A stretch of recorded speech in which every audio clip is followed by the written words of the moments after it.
Hello guys. അപ്പോൾ നമുക്ക് കഴിഞ്ഞ ആഴ്ച നമ്മൾ പ്രോഫിറ്റും ലോസും എത്രയാണ് എന്ന് നമുക്കൊന്ന് നോക്കി നോക്കാം. കഴിഞ്ഞ ഒരാഴ്ച 22 തൊട്ട് 27 വരെയുള്ള ആഴ്ചയിലെ ലോസും കാര്യങ്ങളും നോക്കാം. ഇത് ഫസ്റ്റ് ഡേ ആണ്. ഫസ്റ്റ് ഡേ എന്ന് പറയുമ്പോൾ മൺഡേ 7K പ്രോഫിറ്റ് അടിച്ചിട്ടുണ്ടായിരുന്നു. എൻ്റെ പ്ലാൻ അക്കോർഡിംഗ് ആയിട്ടായിരുന്നു എല്ലാം ചെയ്തിട്ടുണ്ടായിരുന്നത്. ഫസ്റ്റത്തെ ട്രേഡ് നിയർലി 4000 എൻ്റെ ടാർഗറ്റിൻ്റെ അടുത്തെത്തിയപ്പോൾ തന്നെ ഞാൻ എക്സിറ്റ് ആയിട്ടുണ്ടായിരുന്നു. ആക്ച്വലി അത് മാർക്കറ്റ് ഓർഡറിൽ എക്സിറ്റ് ആയതുകൊണ്ടാണ് 4000 കിട്ടാതിരുന്നത്. ജസ്റ്റ് പെട്ടെന്നൊരു പോയിന്റ് പോയപ്പോഴത്തേനും 200 രൂപ മാറിയതായിരുന്നു. പിന്നെ അതിന് ശേഷം പിന്നെ ഒരു ട്രേഡ് എടുത്തിട്ടുണ്ടായിരുന്നു. അതും നിയർലി 3000 അടുപ്പിച്ചെടുത്തിട്ടുണ്ടായിരുന്നു. അതൊരു 4000 അടിക്കാമായിരുന്നു, പക്ഷേ ഞാൻ പിന്നെ വെയിറ്റ് ചെയ്തില്ല. പിന്നെ ഇനി റിവേഴ്സിൽ പോയി പ്രശ്നമായാലോ എന്ന് എഴുതിയിട്ട് ഞാൻ അപ്പം തന്നെ അത് എക്സിറ്റ് ചെയ്തു. പിന്നെ ഒരു 200 റുപ്പീസ് എടുത്തതെന്ന് വെച്ച് കഴിഞ്ഞാൽ റൗണ്ട് ഫിയർ ആയിട്ട് 7K അടുപ്പിക്കാൻ വേണ്ടിയായിരുന്നു. അല്ലെങ്കിൽ 6.8Kയിൽ നിന്നേനെ. അപ്പോൾ അന്നത്തെ ദിവസത്തിൽ നോക്കുകയാണെങ്കിൽ ഞാൻ ഫസ്റ്റ് എൻട്രി എടുത്തിരുന്നത് ഈ ഒരു ലെവലിൽ നിന്നായിരുന്നു. ഈ ഒരു ലെവലിൽ നിന്ന് ഈ ഒരു ബ്രേക്കൗട്ട് വന്ന് ഇവിടെ ആയപ്പോൾ തന്നെ എൻ്റെ ടാർഗറ്റ് അച്ചീവ് ചെയ്ത് ഞാൻ എക്സിറ്റ് ആയിട്ടുണ്ടായിരുന്നു. ഹോൾഡ് ചെയ്തിരുന്നെങ്കിൽ അത്യാവശ്യം നല്ലൊരു പ്രോഫിറ്റ് കിട്ടിയിരുന്നു. പക്ഷേ ഞാൻ പറഞ്ഞല്ലോ, കഴിഞ്ഞ ആഴ്ച ഫുള്ള് റേഞ്ച് മാർക്കറ്റ് ആയതുകൊണ്ട് മാർക്കറ്റ് തിരിച്ചു വരുമോ മേളിൽ കയറോ ഒരു ഐഡിയ ഇല്ലായിരുന്നു. അതുകൊണ്ട് ഞാൻ പിന്നെ അധികം നേരം ഹോൾഡ് ചെയ്തിട്ടുണ്ടായിരുന്നില്ല. പിന്നെ അതിനുശേഷം ഈ ഒരു ഫോളോ വന്നപ്പോൾ ഈ ഒരു ഫോളോടെ ക്യാപ്ചർ ചെയ്തിട്ടുണ്ടായിരുന്നു.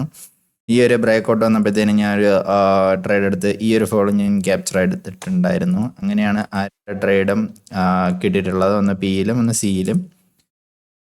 അന്നത്തെ ദിവസം അങ്ങനെ 7K പ്രോഫിറ്റ് അടിച്ച് വേറെ ഇതൊന്നും ചെയ്തില്ല. അങ്ങനെ പോയി. അപ്പോൾ രണ്ടാമത്തെ ദിവസം നോക്കാം. രണ്ടാമത്തെ ദിവസം നോക്കുമ്പോഴത്തേനും 10K പ്രോഫിറ്റ്, എൻ്റെ ഹയസ്റ്റ് പ്രോഫിറ്റ് 2 ട്രേഡ് ചെയ്യുന്നതായിട്ട് എനിക്ക് 10K കിട്ടിയിട്ടുണ്ടായിരുന്നു. അത് നോക്കുകയാണെങ്കിൽ അതും അത്യാവശ്യം നല്ല ഇതായിരുന്നു. ഈ 300 നോക്കണ്ട, അത് ജസ്റ്റ് ഇത് ചെയ്യാൻ വേണ്ടിയായിരുന്നു. 10,000 റൗണ്ട് ഫിഗർ ആക്കാൻ വേണ്ടിയായിരുന്നു ഞാനത് ട്രേഡ് എടുത്തിട്ടുണ്ടായിരുന്നത്. കുഴപ്പമില്ല. അതിന് ഫസ്റ്റ് ഞാൻ എടുത്തിരുന്ന സിയിലും പിന്നെ പിയിലായിരുന്നു എടുത്തിരുന്നത്. സിയിലെ ട്രേഡും പിയിലെ ട്രേഡും നോക്കാം. പിറ്റേ ദിവസം എന്ന് പറയുമ്പോഴത്തേനും 23 അതെ 23 നോക്കുകയാണെങ്കിൽ ഫസ്റ്റ് ഞാൻ പിയിലെ ട്രേഡാണ് എടുത്തതെന്ന് തോന്നുന്നത്. അതെ, ഈ ഒരു ട്രേഡിൽ അത്യാവശ്യം പ്രോഫിറ്റ് കിട്ടി. ഞാൻ എക്സിറ്റ് ആയി 6,000 അടുപ്പിച്ച്. അതിനുശേഷം ഈ ഒരു ബ്രേക്കൗട്ട് വന്നപ്പോഴത്തേനും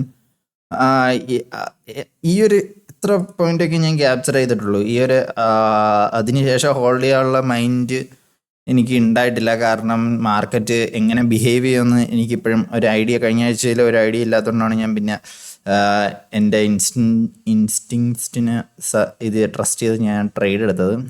അങ്ങനെയായിരുന്നു 10K അന്നത്തെ പ്രോഫിറ്റ്. ഓക്കെ, അപ്പോൾ നല്ല അത്യാവശ്യം ഓവർ കോൺഫിഡൻസും കാര്യങ്ങളും അഹങ്കാരവും എല്ലാം കയറിയിട്ടുണ്ടായിരുന്നു. മൂന്നാമത്തെ ദിവസം നമുക്ക് എടുത്ത് നോക്കാം. 9K ലോസ് അടിച്ചു അന്നത്തെ ദിവസം എന്ന് പറയുമ്പോഴത്തേനും 9,000 രൂപ അല്ല 11 രൂപ ലോസ് അടിച്ചു. മെയിൻ റീസൺ എന്ന് വെച്ച് കഴിഞ്ഞാൽ ആക്ച്വലി ഫസ്റ്റ് എടുത്ത് ഞാൻ ട്രേഡിൽ അത്യാവശ്യം പ്രോഫിറ്റ് ആയിരുന്നു, എനിക്കിപ്പോഴും ഓർമ്മയുണ്ട്.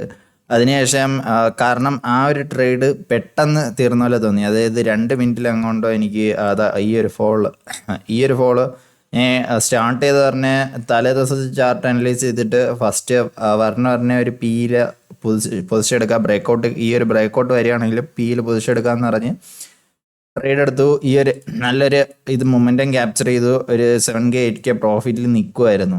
എന്നിട്ട് ഞാൻ പിന്നെയും വിചാരിച്ചു ഇന്നലെ നല്ലൊരു ഫോളോ വന്നിട്ടുണ്ടായിരുന്നു, അത് കണക്ക് ഇന്ന് നല്ലൊരു ഫോളോ വന്നാലോ എന്ന് കരുതിയിട്ട് ഈ ഒരു റേഞ്ചിൽ നിന്ന് ട്രേഡ് എടുത്ത് തുടങ്ങിയതാണ്. ഫുള്ള് ഉണ്ടാക്കി കിട്ടിയത്. ഇതെല്ലാം പിയിലെടുത്ത് അതെല്ലാം ഇത് പിയിലെടുത്തപ്പോഴത്തേനും ഫുള്ള് ലോസ് അടിച്ചു. പിന്നെ പി മാറ്റിയിട്ട് സി എടുത്തു. അത് ഇവിടെ നിന്നാണ് എടുത്തത്. ഈ ഒരു റേഞ്ചിൽ നിന്ന് ഞാൻ പിന്നെയും പുട്ട് ഓപ്ഷൻ ബൈ ചെയ്തു. അങ്ങനെ കോൾ ഓപ്ഷൻ ബൈ ചെയ്തു. എന്തായാലും കണ്ടിന്യൂസ് മൂവ്മെന്റ് ഇനി മേളിലോട്ട് പോകുമെന്ന് വിചാരിച്ചു. അതും എൻ്റെ full loss over trading, revenge trading എല്ലാം ഉണ്ടായിരുന്നു. കാരണം 6K പ്രോഫിറ്റ് അടുപ്പിച്ചിട്ടുണ്ടായിരുന്നത് പെട്ടെന്ന് ഇത്രയും ലോസ് വന്നപ്പോൾ അക്സെപ്റ്റ് ചെയ്യാൻ പറ്റിയിട്ടുണ്ടായിരുന്നില്ല. അപ്പോൾ അതെങ്ങനെയും കവർ ചെയ്യാൻ വേണ്ടി നോക്കിയാൽ കാണാൻ പറ്റും. അത്യാവശ്യം നല്ല രീതിയിൽ തന്നെ എല്ലാത്തിലും ഞാൻ ലോസ് എടുത്തിട്ടുണ്ട്. കുറേ ട്രേഡ് എടുത്തിട്ടുണ്ടായിരുന്നു അന്നത്തെ ദിവസം. എനിക്ക് തോന്നുന്നു 10-20 ട്രേഡ് എടുത്തിട്ടുണ്ട്. അതുകൊണ്ടാണ് ഈ 2K ടാക്സ് ചാർജ് വന്നിട്ടുള്ളത്. ഇത് എനിക്ക് മാക്സിമം ഞാൻ കൺട്രോൾ ചെയ്യാൻ നോക്കിയിട്ടുണ്ടായിരുന്നു, പക്ഷേ കൺട്രോൾ ചെയ്യാൻ പറ്റിയില്ല. എന്തുകൊണ്ടാണെന്ന് എനിക്കും അറിയത്തില്ല. ഞാനത് ഈ ഒരു കാര്യത്തിലാണ് ഞാൻ പിന്നെയും ബാക്കിലോട്ടാണെന്ന് തോന്നുന്നു. കൺട്രോളിങ്, അതായത് അത്യാവശ്യം ടാർഗറ്റ് അച്ചീവ് ആയിട്ടും പിന്നെയും കിടന്ന് കൂടുതൽ കാണിച്ചതാണ് എനിക്ക് ഈ ഒരു 10K ലോസ് അടിപ്പിച്ചിട്ടുണ്ടായിരുന്നത്. അപ്പോൾ ഞാൻ അന്നത്തെ ദിവസം ഭയങ്കര ഡിപ്രസ്ഡ് ആയിരുന്നു. കാരണം ഞാൻ ടാർഗറ്റ് എല്ലാം അച്ചീവ് ആയതിനു ശേഷവും പിന്നെയും ഞാൻ ട്രേഡ് എടുത്ത് ലോസിലോട്ട് പോയി 10K ലോസ് അടിപ്പിച്ചു. ഇത്രയും ഈ ഇന്നലത്തെ ഒരു ദിവസം കൊണ്ട് ഉണ്ടാക്കിയത് ഇന്നത്തെ ഒരു ദിവസം കൊണ്ട് ഫുള്ള് പോയി. അപ്പോൾ അത്യാവശ്യം ഫ്രസ്ട്രേറ്റഡും കാര്യങ്ങളൊക്കെ ആയിരുന്നു.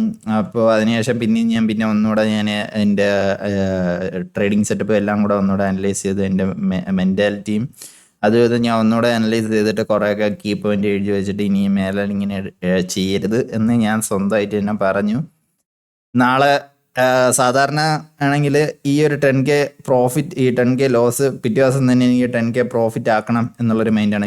ഇന്നലെ പോയ 17 നാളെങ്കിലും എനിക്ക് എങ്ങനെയെങ്കിലും ഉണ്ടാക്കണം എന്നുള്ളൊരു മൈൻഡിലായിരിക്കും എപ്പോഴും ഞാൻ ട്രേഡ് ചെയ്യാറ്. പക്ഷേ പിറ്റേ ദിവസം ഞാൻ എൻ്റെ ബേസിക്കലി സ്റ്റിക്ക് ചെയ്തു എന്നാണ് എൻ്റെ വിശ്വാസം. നോക്കട്ടെ, 3000 രൂപ 3000 രൂപ ഇതും ഇതിൽ ഞാൻ കുറച്ച് ട്രേഡ് കൂടുതൽ എടുത്തിട്ടുള്ളതുകൊണ്ടാണ് 1.7K ഇത് ചാർജസ് വന്നിട്ടുള്ളത്. അതുകൊണ്ട് അത് കാരണമാണ് 1.3K. എന്നാലും ഞാൻ വലിയ സ്റ്റോപ്പ് ലോസ് വെച്ചിട്ടില്ലായിരുന്നു. ഈ ഒരു ട്രേഡ് ഞാൻ കുറേ പ്രാവശ്യം എടുത്തുകൊണ്ടാണ് ലോസ് അടിച്ചത്. ഈ കോൾ ഓപ്ഷൻ കുറേ പ്രാവശ്യം മാറി എടുത്തിട്ടുണ്ടായിരുന്നു. പക്ഷെ അതെല്ലാം സ്റ്റോപ്പ് ലോസ് വെച്ചിട്ടുണ്ടായിരുന്നു 1000 എന്നുള്ള രീതിയിലായിരുന്നു. അതുകൊണ്ടാണ് 5000 പോയത്. പിന്നെ അതിനുശേഷം പ്രോഫിറ്റും ചെറിയ രീതിയിലാണ് ഞാൻ എടുത്തിട്ടുണ്ടായിരുന്നത്. ഈ ഒരു 4000-ന് ശേഷം ഞാൻ അധികം ട്രേഡൊന്നും എടുക്കാൻ പോയിട്ടുണ്ടായിരുന്നില്ല. അങ്ങനെ അന്നത്തെ ദിവസം ഞാൻ എങ്ങനെയോ സർവൈവ് ചെയ്തു. പിന്നെ ഒന്നുകൂടെ ഞാൻ അനലൈസ് ചെയ്തു, ഇത്രയും ട്രേഡ് എടുക്കേണ്ട ഒരു ആവശ്യമില്ല, കുറച്ചുകൂടെ മെൻറ്റാലിറ്റി ഇതാക്കണം എന്നുള്ള രീതിയിൽ പിറ്റേ ദിവസം ഞാൻ എന്തായാലും ഒരു ട്രേഡ് എടുക്കൂ എന്നുള്ള മൈൻഡ് സെറ്റിലായിരുന്നു. അപ്പോൾ പിറ്റേ ദിവസം ഞാൻ പിന്നെയും ട്രേഡ് എടുത്തു. ഇന്നലത്തെ ദിവസം എടുത്ത ട്രേഡിൽ കറക്റ്റ് ഇന്നലത്തെ ട്രേഡ് ഞാൻ രണ്ടെണ്ണം സെയിം ഇത് തന്നെ എടുത്തിട്ടുണ്ടായിരുന്നു. അതാണ് 380 ക്വാണ്ടിറ്റി കാണിക്കുന്നത്. പക്ഷേ അത് ഞാൻ റൗണ്ട് ഫിഗർ ആക്കി ഒരു 5K ആക്കാൻ വേണ്ടിയായിരുന്നു എടുത്തത്. പക്ഷേ എന്നിട്ട് 4.75 വരെ എത്തിയതായിരുന്നു. പക്ഷേ പെട്ടെന്നൊരു ഡിപ്പിൽ 4.7 തിരിച്ചിറങ്ങിയായിരുന്നു. പിന്നെ വേറെ ട്രേഡൊന്നും എടുക്കാൻ പോയില്ല. ഓക്കെ ഫൈൻ എന്ന് പറയുന്നത് ഞാൻ ഈ 4.7 സാറ്റിസ്ഫൈഡ് ആയി. എന്തായാലും ഈ ആഴ്ചത്തെ പ്രോഫിറ്റ് എടുത്ത് നോക്കുകയാണെങ്കിൽ നമുക്ക് കാണാൻ കഴിയും. ഈ ഒരാഴ്ചത്തെ പ്രോഫിറ്റ് എന്ന് പറയുമ്പോൾ ഈ ഒരു 1 2 3 4 5 ദിവസത്തെ പ്രോഫിറ്റ് നോക്കുമ്പോൾ 11K ആണ്. ആ 10K ഞാൻ കയ്യിലിരിപ്പ് കാരണം കളഞ്ഞില്ലായിരുന്നെങ്കിൽ ഈ ഒരാഴ്ച ഫുള്ള് ആദ്യമായിട്ട് എനിക്ക് 5 ദിവസം അടുപ്പിച്ച് പ്രോഫിറ്റ് ഉണ്ടാക്കാൻ പറ്റുമായിരുന്നു.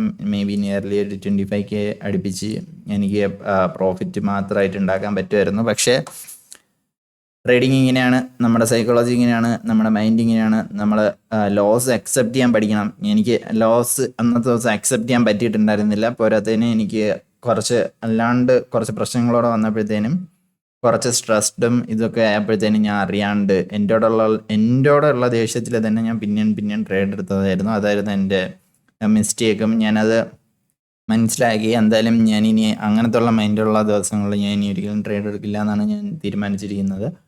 ഇനി ഞാൻ അങ്ങനെ ഓവർ ട്രേഡ് ചെയ്യത്തില്ല എന്നുള്ള വിഷയത്തിലാണ് ഇരിക്കുന്നത്. അടുത്ത ആഴ്ച എന്തായാലും നമുക്ക് കണ്ടറിയാം.